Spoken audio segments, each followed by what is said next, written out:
Hey everyone, welcome back. Ready for another deep dive? Always. Today we're looking at, well, it's kind of a quirky one. Quips, Embarrassment, and Iceland. Thoughts and Reflections.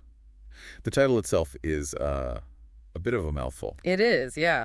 And pretty intriguing. You've got humor, memory, even a touch of, I don't know, maybe wanderlust. Right, it's not your typical philosophical essay or anything. It's more like some just thinking out loud. Definitely. A stream of consciousness, sort of exploring those little weird corners of human experience. Exactly.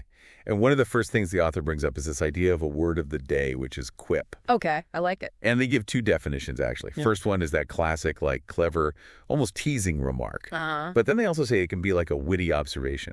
So it's about getting your point across, but with style, with humor. Makes you think about how powerful language can be, right? Yeah. Oh, absolutely. I mean, think about it.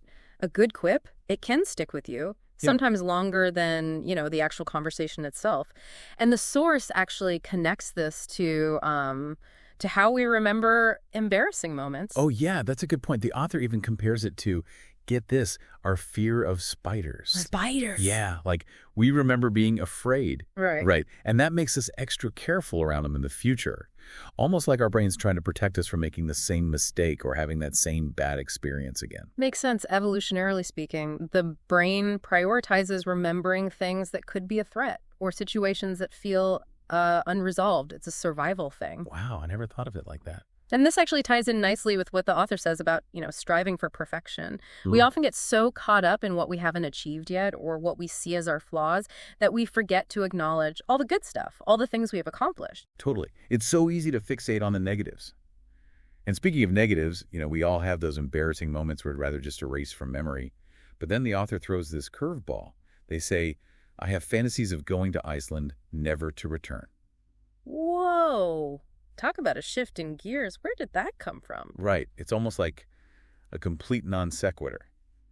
But it makes you wonder what's behind that kind of desire. Maybe Iceland represents, I don't know, a place where those unresolved issues, those past embarrassments, they just don't exist. Like a clean slate. That's interesting. A fresh start. Yeah. Free from the weight of all those past experiences, all the judgments, everything. It makes you think about how much our environment shapes who we think we are. Yeah. If you could escape to a place where nobody knew your past, would you feel, I don't know, lighter, freer? That's a tough one. On the one hand, that fresh start could be really empowering. You could redefine yourself without all that baggage. Yeah, totally. But then there's the other side. It's important to acknowledge our experiences, even the embarrassing ones.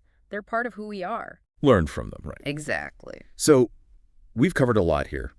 The power of a well-placed quip, the way embarrassing memories just seem to linger, and this unexpected longing for Iceland.